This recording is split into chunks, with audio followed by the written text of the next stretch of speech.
Chaotic, and it has changed my life. I'm a fan of his ever since. I love this collection. Of his most legendary supermodels and more. The four queens of the runway. Fashion, New York Fashion Week is right around the corner. Librarian tonight, and that's because I came to read a bitch. Jaja's Atelier, bitch. Bonjour! Welcome back to a brand new episode of Jaja's Atelier. Listen, guys, how was everybody's week? It is officially fall. Although here in Virginia, the weather hasn't changed much. I want to send prayers out to the people affected by Hurricane Helene, excuse me. I have a couple of people that I know and family friends that are along the southeast coast that have been affected. I hear that last I heard, a lot of the people have gotten lights and water back. So thank God for that. They're still counting the bodies are still being found. So I just want to send prayers out to them.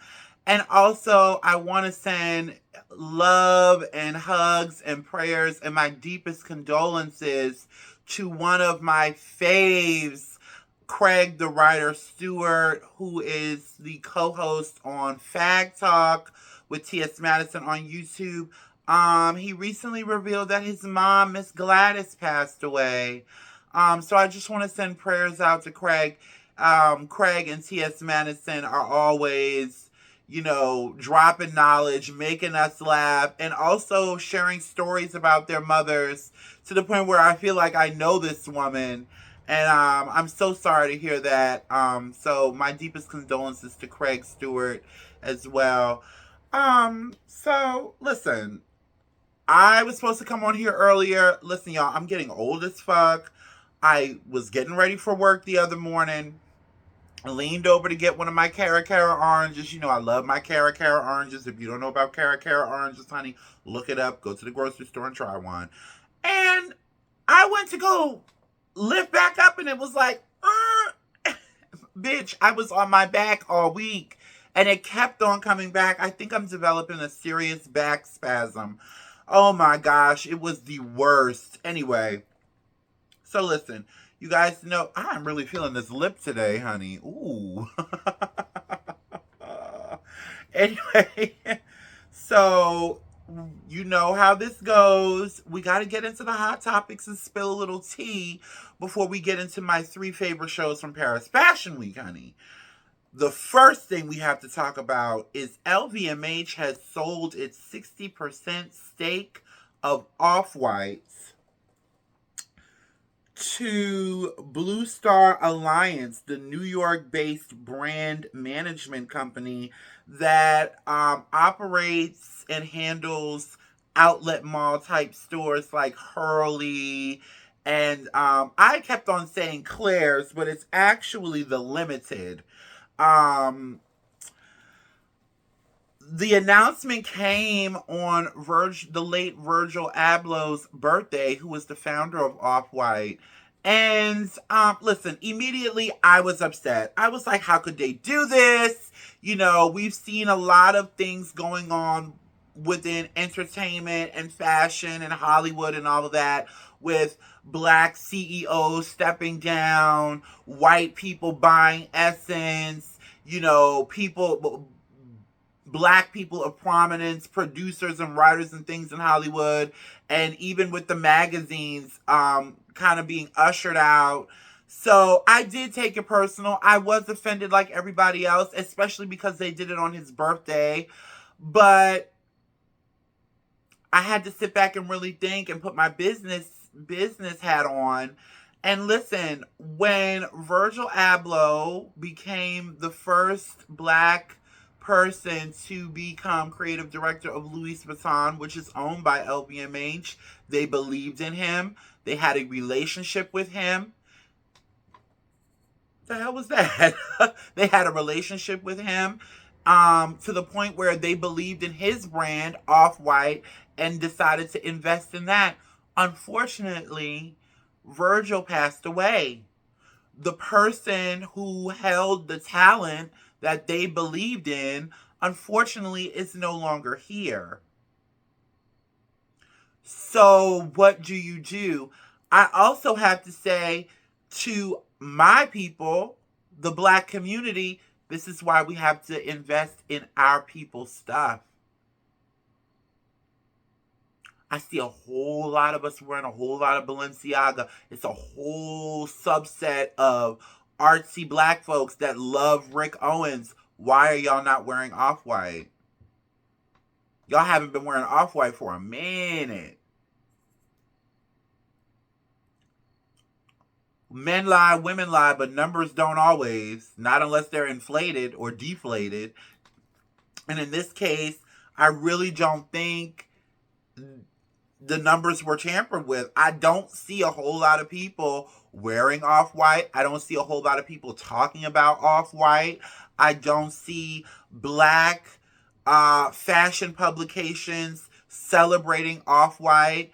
And IBK, who is the creative director, Kamara, I can't think of his first name.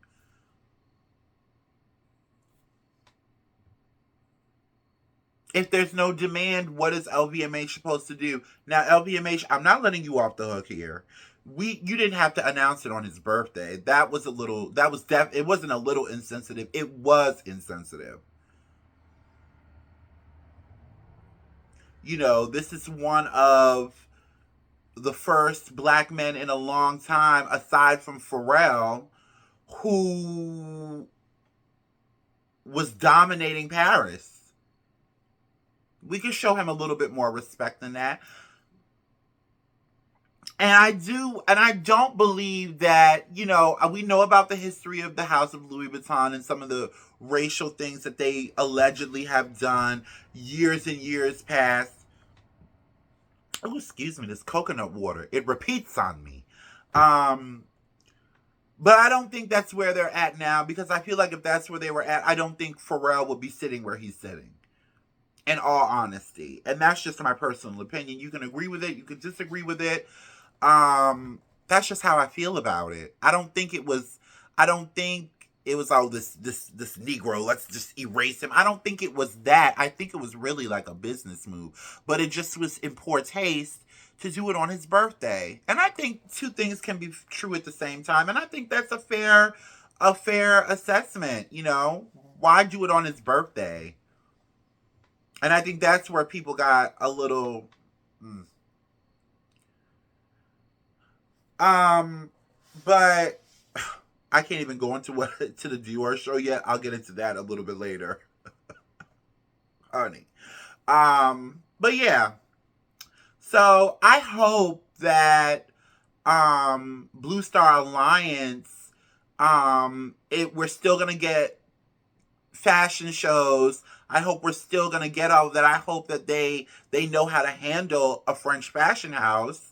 And I hope that we give Kamara more of a chance. It's only been a few years. And the collections that he's done so far have been amazing. That first collection my earring. That first collection right after Virgil's passing was iconic. Legendary. I don't give a fuck who was in the front row. I'm talking about the actual collection. It will always be remembered. So, I mean, we really have to, you guys, we really have to give these designers and these creative directors a chance to get their footing when they get a new job. Honey, because if y'all's bosses, after y'all got hired after 2 weeks, came down on y'all like y'all be coming after these creative directors, the unemployment bank account would be swiped. Anyway, so I found this to be really interesting. Rapper DDG was talking about working a 9 to 5. And I'm gonna play it. Let me pull it up here. Was talking about, what you should use your 9 to 5 for. Take a look. A 9 to 5 should only be used to fund your own business. Like, I don't think nobody should ever get a job and say, I'm going to be the 10-year best employee of the year. Like, nobody should ever think that, because if you ever late too many times, they're going to get rid of you. They don't care what you got going on in your family. They don't care about nothing. If I'm the business and you always late and you doing this, I'm firing you. It's plain and simple. I don't give a damn what you got going on, because I know I got 1,000 applications and they gonna grind hard because they need this money to fund their business or just to work here forever. So I'll tell people all the time, I'm like, bro, you can't be stuck in no 9 to 5. It's nothing wrong with a 9 to 5, but it's like, it's what you doing with the 9 to 5. You shouldn't be working a 9 to 5 to take care of your life for the rest of your life. So listen, I immediately went to the comments. Now, before I go to what other people's opinion was about what he said, let me give my opinion. I didn't see anything wrong with it. I'm in the position, I'm doing exactly what he's talking about.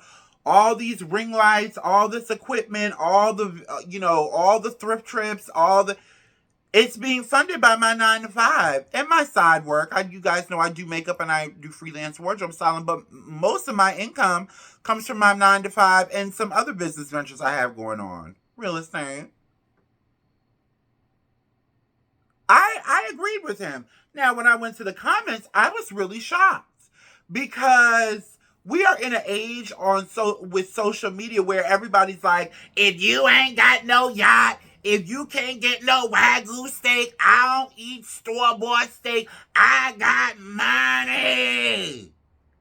I don't work McDonald's. I'm not a cubicle girl. Well, honey, I saw a lot of those same girls in the comments like, because I love my 9 to 5. I love when I go to work and they be having a potluck and you can't talk about, oh. And it's like they took it so personal and got so defensive about what he said, when he said in his statement he didn't see nothing wrong with working a 9 to 5, but you got to have vision beyond that 9 to 5. And yeah, some people get their 9 to 5 and they love it. My dad he started as a school teacher and a football coach. He wasn't making that much money when him and my mom first got married. And he worked his way up and he made a 30-year career in education from that teaching job. That's what he was talking about. But it's like nobody wants to humble themselves and just take the information. And then they were like, oh, well, who are you? You became famous overnight. You don't know what he had to go through to get to where he got. I don't know none of his music like that. But you don't know. You don't know. I was so shocked. I was like, I found it really interesting. I thought everybody was going to be like, yeah, I know that's right, because I got my own lashes. I got my hair oil.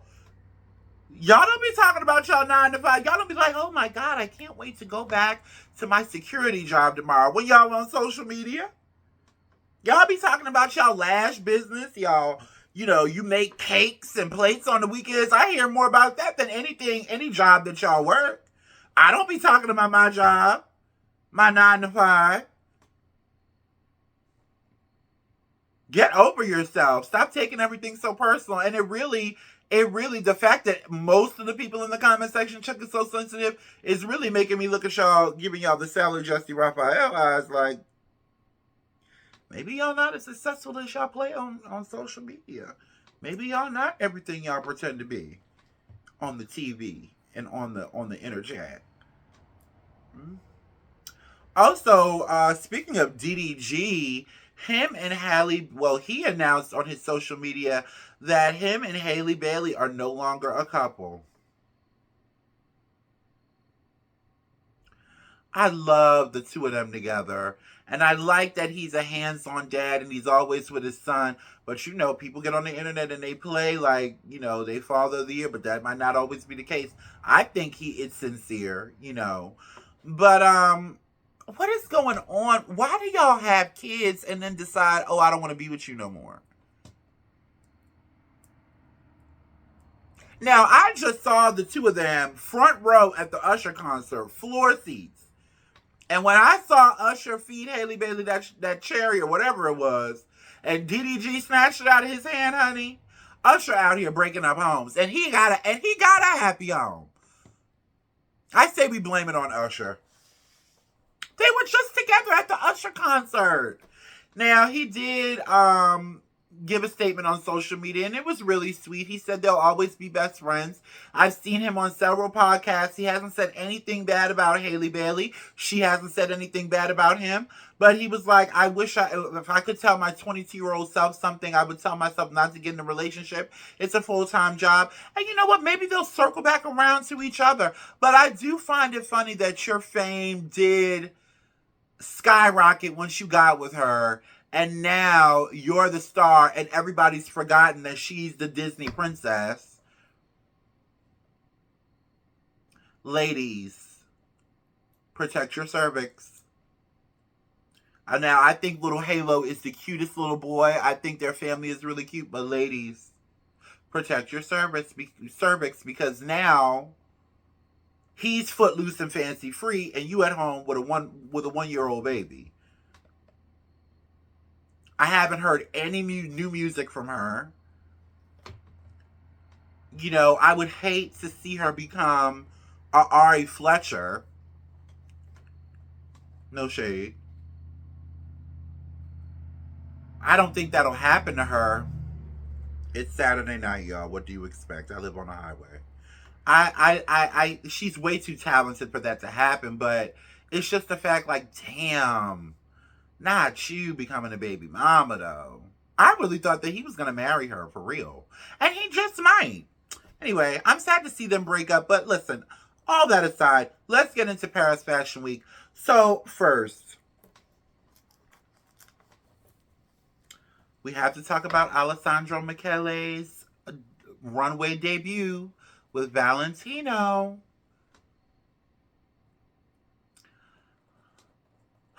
Let me start by saying this. Alessandro Michele is the T-Boz of fashion. I don't give a fuck, and let me break this down, what I mean by this. I don't give a fuck what song you put T-Boz on. You could put T-Boz on a song with Britney doing background vocals. You could put her on a song with Mariah. You could put T-Boz on a song doing background vocals for anybody. And you will hear and be like, that's T-Boz. That's what I get from Alessandro Michele. It does not matter. Alessandro Michele could be the creative director of Balenciaga, and this is what you are going to see. He will find a way to incorporate the house codes of Balenciaga, but this is what you're going to see. I don't care where he goes. This is his aesthetic. And it's something about those old faithfuls that it always works for them. But it definitely works with Valentino. I was wondering how his style was going to be, how his aesthetic was going to match up with the House of Valentino, and it works out perfectly. He referenced the Valentino of yesteryear and brought it to 2024. Let me pull it up. I'm not even looking at it. I remember what it looks like because I kept on watching it over and over and over again because I really wanted to give it a chance. You know, his aesthetic really isn't mine. Like, some of that stuff, it's a lot for me. Like, you guys, even like the last episode, I wore all red and everybody was like, "Ooh, girl, you wearing color." I don't wear a whole lot of color. I'm sharp, chic, and timeless. Black, white, and beige. I don't wear a whole lot of color. So, you know, Alessandro Michele doesn't always appeal to me. But I will tell you, I definitely saw, when you pick the collection apart and look at each piece for what it is, there are pieces that I would definitely flaunt. I love the hats. I love the tailoring. Let me look at my notes. Yeah, I pretty much covered everything I wanted to say. Do I think that it was, oh my God, it was so iconic? No, because this is what he gives. And the people that like Alessandro Michele, he could be the creative director of Alexander Wang for all y'all care, who love him. Y'all will follow him to the house of Alexander Wang. That'll never happen, by the way, but I'm just using the outlandish example because he has a huge fan base within the fashion boys and girls love him. So congratulations. I want to see what the Haute Couture show is going to bring. Don't bring this for the Haute Couture show. I want to see Alessandro Michele do something that so unexpected. And I think that's coming with the Haute Couture show. I believe it in my heart. Speaking of Old Faithful, this Old Faithful is one that's just no longer working. I mean, Maria Grassi has got to go from Dior. This collection was so boring. She's with this Rise of the Phoenix, Athens, Greece, Olympic sport, mixed with Lycra bodysuits, mixed with, I don't know what the hell it was. It was just a hodgepodge of ugly ass bomber jackets, the plain tuxedo, the race car checkerboard on the side of the skirts, the illusion mesh fabric just sloppily draped. What the hell is this? I'm not holding back because how long? Listen, I'm not trying to make this a race thing, but I watch so many white fashion commentators coming for Kamara's collection for Off-White. Oh, the brand is, it has no soul. Oh, there's no direction in the brand. What the fuck do you call this?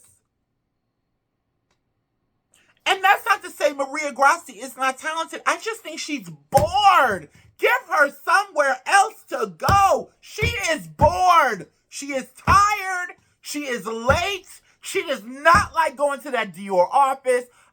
Whoever owns Dior, she does not like you. Y'all not paying her enough. Something is wrong here. What is this? Now, some of the looks were okay, but this is the worst Dior collection I have ever seen in the past 5 years. Send her somewhere else. She don't want to be there no more. Lord have mercy. And then a lot of those same white fashion commentators were talking about this. Oh, now some of them kept it real. That I Deserve Couture. Now, that queen keeps it real. And that other one with the black hair, I can't think of his name. But that I Deserve Couture and that other one, they kept it real. They tired of her too. But some of y'all, I think Dior is a staple of Paris Fashion Week. Mediocrity is never a staple anywhere, girl. What are you talking about? Please, British Fashion Council, the CFDA, somebody, Anna Wintour, find this heifer someone. She don't want to be there anymore. Hell, where is John Galliano? Oh, God, Jesus, I hope the rumors are true. Dior used to bring the heat. All the girls was wearing Dior. When John Galliano was there, you saw Dior on the sitcoms. You saw Dior in the music videos. Who is wearing Dior right now? And I'm not talking about their parfum. I'm talking about their clothing. Aside from the bags, who is wearing that shit? Ah! Anyway. I would also like to send a huge congratulations to Sean McGurr,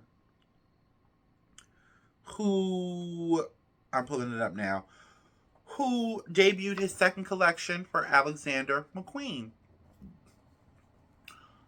A lot of people, and here we go yet again, oh, it's not McQueen. He's not Alexander McQueen, he's Sean McGurr. It's like fashion is so fickle. Like, you want to give Sean McGurr a hard time. He's younger than Maria Grassi. He hasn't been in the game for as long as her. Yet we are still pining after Maria. And we're ready to tell, oh, we need a new creative director for Alexander Wang. It's only been a couple of years. And his first collection for Alexander McQueen is better than anything Maria has done within the past 2 years, in my personal opinion.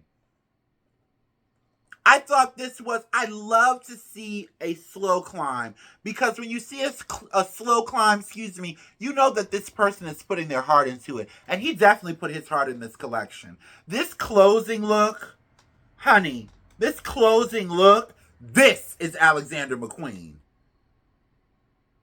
This is Alexander McQueen. This is what I want to see. So huge congratulations. It was not one of my top threes, but it definitely came in fifth or sixth. And I see the improvement. I see the growth. That's what I like to see. It excites me to see, like, okay, oh, ooh, I like that. It's just like these TV shows they put out. You get season 1 through 10 in season 1. And then it's like, where else do you go from here? Maria Grassi. She is tired of Dior. Dior is dead under Maria Grassi. Pick it up. Pull it from the ground. Root it. Anyway, huge congratulations to Sean McGurr. I see the growth. Can I be invited to the next show? Because I'm hyping you up. Come on. I'm so thirsty. Anyway. So let's talk about my 3 favorite shows for Paris. Let's wrap Paris up.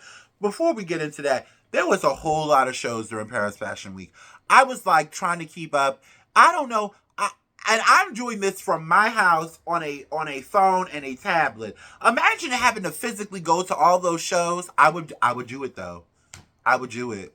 I would pack my outfits in the car, some baby wipes, a small bag of makeup, and a couple of wig changes. I would do it. I would do it. But Jesus, I know I'd be tired at the end of that. I saw a picture of Ashley Graham after she went to every week, New York, London, Milan, and Paris. And she finally got back home and she posted on Instagram and she just looked like like, I'm so relieved. Also, I want to send a shout out to Bella Hadid. Bella Hadid has made her return to the runway, which I think is insane. Just because she is supporting Gaza, it doesn't mean that she doesn't support Israel. And I think it's pretty fucked up that she's been missing out on jobs because of it. I said it. But huge shout out to Yves Saint Laurent for putting her on the runway. She went from being, oh, she's the most beautiful woman in the world, and the minute she does something or says something y'all don't like, oh, now she's blackballed. Y'all gotta stop doing that bullshit. For real. People have a right to their own opinion. Now, you have a right to rebuttal, but you don't have a right to stop a bitch check for an opinion. Get real. Anyway, my first, coming in at third place, I should say. I like wearing this like this. It looks cockeyed because I'm sitting at an angle, but I like wearing this like this. It goes all the way down. Anyway, coming in at third place, we have Acne Studios. Now, listen, I love when designers incorporate couture-like techniques into their ready-to-wear collections, and Johnny Johansson definitely injected plenty into this collection. He used a special foam to create, I'm reading from my notes here, give me a minute, to create this sort of sculptural stiffness for some of the looks. That had a very, like, I don't know if you guys, this is how I describe this collection. It was very like Gumby meets Wallace and Gromit. Do y'all remember Wallace and Gromit back in the day when we were kids and they used to have those Play-Doh animation movies? That's what this reminded me of. I love that Acne Studios did not take themselves too serious. It was quirky, it was fun, but it was also very intricate, very technique driven. I also love the 3D effect again of the silhouettes. I also love the puffy tailoring that was featured throughout the collection. It was welcoming, it was curiosity piquing, and again, it was fun and lighthearted. I really loved it. And also, Johnny Johansson is also very much into furniture design and animation and things like that, and architecture. So, you know, I wouldn't put it, this is what I expect, but this, I was moved by it. I laughed when I saw it in a good way. I enjoyed it, and I would wear a lot of these pieces. I definitely would, because, you know, as simple as they may look, the structure of it and the special foam that they use, it makes it special, and it takes simple, timeless pieces to the next level. And that's, I said, I'm chic, classic, and sharp. That's what I like, with a nuanced edge, and that's what this gave. So huge congratulations to Johnny Johnson and Acme Studios. Coming in second, which a lot of you guys are going to disagree with me, Daniel Roseberry for Schiaparelli. Honey, I gagged when I saw this ready-to-wear collection, because when I think of Schiaparelli, I don't always think of ready-to-wear. I mostly think of couture. I think of surrealism. I think of extravaganza, honey. I think of the fou-fou-la, darling. But this was really pared back. The collection was entitled Future Vintage. The idea behind it being to create an instant family heirlooms to be passed down for generations. Everything about this collection was so sharp and clean, again, which is something that I love in my personal style. And from timeless, and timeless, from the knits, the corsetry, and the sporty silhouettes, all an ode to Elsa Schiaparelli's vision for pour de la sport, which means for the sport. I love those the corseted polos, the denim, the way the some of the corseted polos melted down into a draped micro mini skirt with the long braid. I mean, this was just the Kendall Jenner's opening look with the corset dipping down into the jeans. We saw the return of Adriana Lima to the runway, those broad shoulders. I mean, this is everything. This is fantasy brought into ready to wear. I love this. Huge congratulations to Daniel Roseberry again. And I'm definitely going to try to recreate one of these pieces, because Schiaparelli is not in the girls' budget right now, okay? I don't know. Sidebar, I've been going on these websites because, I'm in a little bit of a better place financially, and so I've been looking at pieces to invest in and also pieces that I can rent out to clients. And some of this stuff really isn't that expensive in the grand scheme of things. So I don't know. I'll check it out and see what the price point is once this particular collection hits stores. We'll see. Last but not least, my favorite show. There was many shows from Paris Fashion Week, as I said, and I loved a lot of them. But my favorite show, I have to give it to Cadwallader for Mugler, celebrating 50 years of Thierry Mugler, the greatness that is Thierry Mugler. Thierry Mugler is definitely it. My favorite designers always rotate, but he's definitely in my top 3. I love that Cad stripped back the fou-fou-la and the theatrics of the shows in the past. The shows in the past couple of collections, the past couple of shows for the last couple of years have been big wind machines and all that fou-fou-la, and you don't really get a chance to really appreciate the garments as they're coming down the runway when there's wind and all of that. Yeah, it adds drama, but for the 50th anniversary of Thierry Mugler, he wanted to pare it back. I love these silhouettes. Oh my God, look at this pantsuit. Look at this. Another thing, I love the accessories. The shoes. Oh my God, I love the shoes. I love the keyhole. These skirted suits, the corsetry, it was classic Mugler with that Cadwallader nuance. I love, again, that the set for the show was pared back. It was quiet. The show went by seamlessly. Every look was so crisp. Oh my gosh. He just brought it back. Because, the last collection from Mugler was good, but it hasn't been my favorite for a while. And I was wondering, what was kind of going on. But, honey, he nailed it with this. So huge congratulations. I hope you guys enjoyed my coverage of everything Fashion Month this past month and a half. I enjoyed it. I can't wait for the day where I can broadcast to you guys live from Paris, from Milan, from New York. It's going to happen. Y'all stay tuned for the ride. and hold me down while I take this journey. Anyway, listen, I love you guys, but it's Saturday. I'm looking cute. I'm gonna redo this lip look, honey, and I'm gonna go out and see if I can find me a man. Love you. Ciao.